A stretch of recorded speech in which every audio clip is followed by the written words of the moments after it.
Multnomah County commissioners voting to give the largest homeless shelter in the state big money to stay in business, at least for now. Our Lisa Balick has been following this, and she was there for that vote, also asking questions like, what's next? Because we do want to know. She's live now from downtown Portland. What'd you find out, Lisa?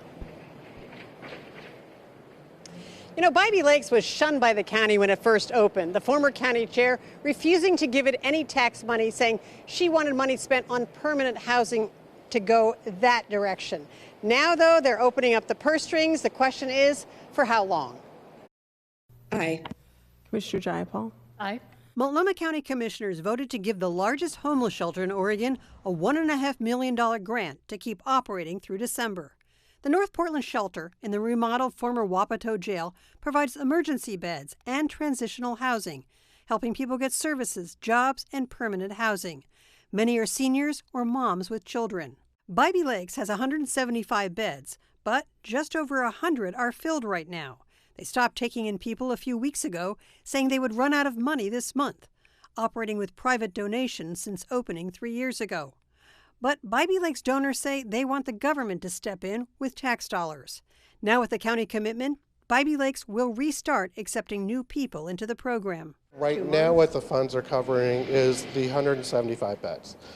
It takes additional staff and resource to be able to get up to the 318, and so that's funds that we need to work to apply for. I do feel that we'll get up to that 175 fairly quickly. It will probably be a couple months. The homeless shelter has the capacity to eventually house and help 318 people and is open to the idea of adding 100 housing pods onto the property. It's in talks with the county to try and get ongoing funding. The county, though, now requires a closer look and monitoring of how they spend their money. A lot of questions for Bybee Lakes today. I think we need to better understand whether Helping Hands can eventually develop other revenue streams, as most of our providers have to do, and how long that will take and what it will take. Or whether we're really talking about the county taking on fully funding the organization.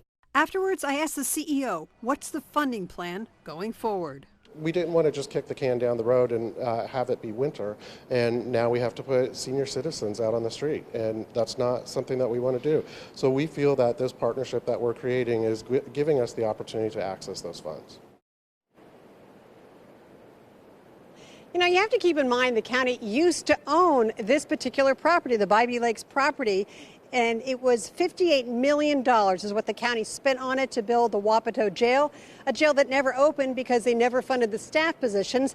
County ended up selling it for $5 million. Now, the current owner, real estate developer Jordan Schnitzer, I reached out to him and say, hey, what about extending the lease or a long-term lease? That's one of the questions. And he says, yes, he's open to that as long as the folks that are working there are doing a good job. We'll definitely be following this. Live in downtown Portland, Lisa Balick, KOIN 6 News. And meanwhile, the county also dished out another $17 million in one-time funding. Almost $5 million went to 2 temporary shelter sites, $10 million for service providers, $1.5 million each for rent assistance and the Clean Start program.